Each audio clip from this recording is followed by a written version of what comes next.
The SUSTY Award, as we learned this afternoon, recognizes leadership and courage in building a more sustainable, just, and vibrant economy.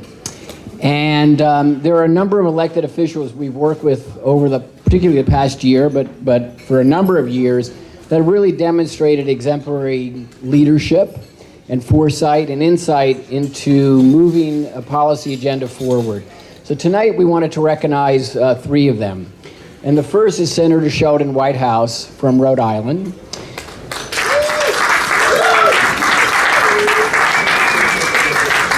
And Senator Whitehouse has been, as you all know, a great champion in the U.S. Senate and in the Congress for speaking truth to power, particularly about climate change, but on other issues as well. Senator Whitehouse, I should note, has been talking about Russian hacking of our election integrity, and a number of other important issues that are central to a functioning democracy. But tonight we wanted to particularly recognize his leadership on putting a price on carbon.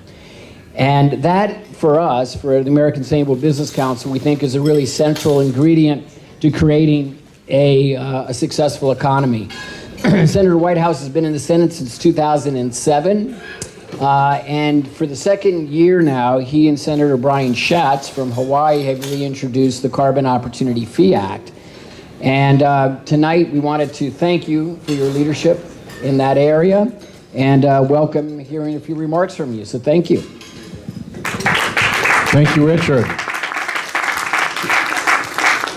And my primary message is thank you to all of you, to the American Sustainable Business Council. You really do make a difference. I am instructed by Angus King to bring you his regards as well. He was at the vote on the Senate floor and was going straight home because he felt terrible. He's kind of a gravelly old Yankee to begin with. So feeling terrible, he was a really gravelly Yankee. But he did ask me to give you his best wishes, his appreciation.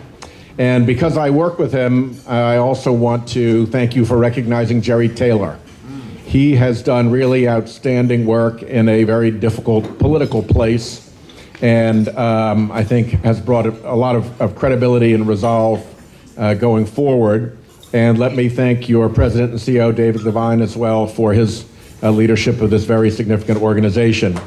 The reason that I went with the carbon fee bill is, among other things, that's where every Republican who has thought the climate change problem through to a solution points.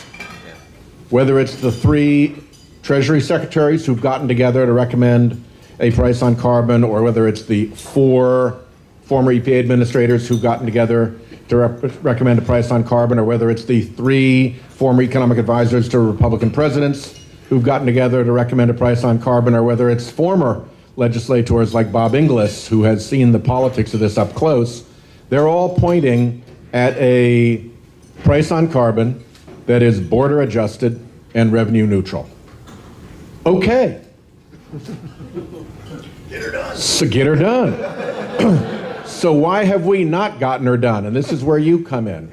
We have not gotten her done because of what happened to Congress after the Citizens United decision. I was here for 3 years before, and every single one of those years we had multiple Republican-sponsored carbon emissions bills. After that bill passed, it was like the flat line on an EKG. Not one Republican since then has gotten onto any serious carbon emissions legislation. And living on that space, I can tell you, when you're in the battlefield, you know when a dramatic new technology has emerged. The soldiers who were carrying the flintlock muskets really knew it when repeating rifles came onto the field. And the people with the repeating rifles really knew it when the Gatling gun came onto the field. And once you started putting those things up in airplanes, the people on the field really knew what it meant when that change took place in the technology of battle. Well, Citizens United created a change in the technology of political battle. And it allowed the fossil fuel industry in particular to go to war in a whole new way. So I'll close with these two observations. One is when the fossil fuel, particularly the oil company CEOs, tell you that they believe climate change is real, that they think that they're responsible for a good deal of it, and that they would support a carbon fee, don't believe a word of it. Don't believe a word of it. I know it's going to shock you here in Washington, D.C. that an organization might say one thing and then do another, but I can tell you from my spot on this battlefield that none of the political armamentarium of that industry has aligned itself with that CEO message. All of it is still wholly dedicated to making sure that no Republican gets onto any such bill, period, end of story. So we need to keep the business pressure on, and that's where you come in, because it's not just the fossil fuel industry. There are plenty of other companies whose real, sincere, and effective interest in climate change ends at the perimeter of their corporation.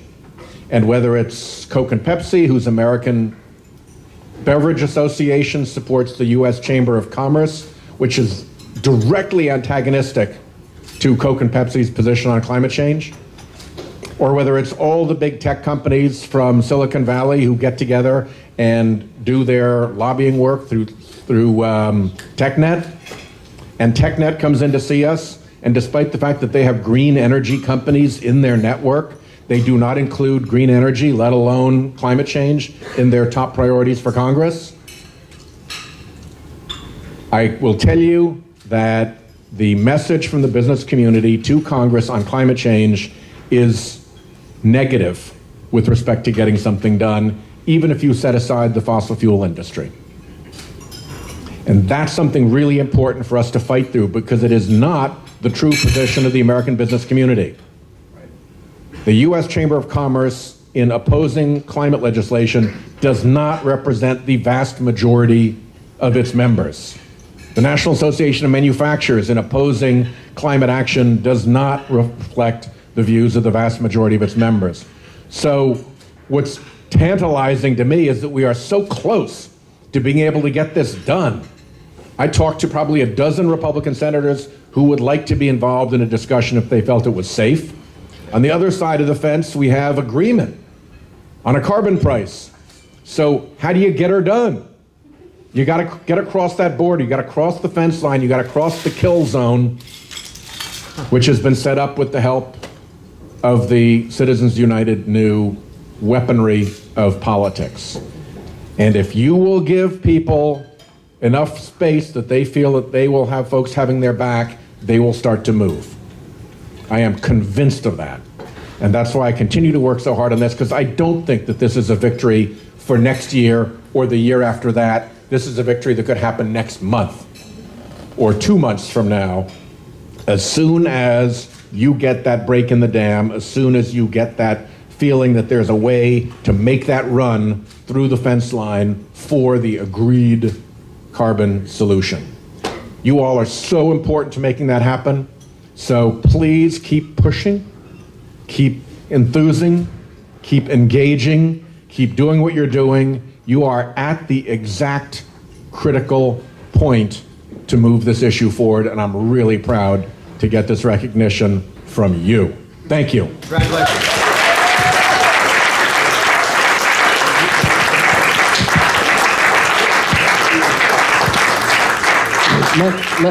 Let me first, Senator, we'll take a question or two, but I first wanted to, really thank you again on behalf of all the members across the United States working on this issue. We really appreciate your leadership.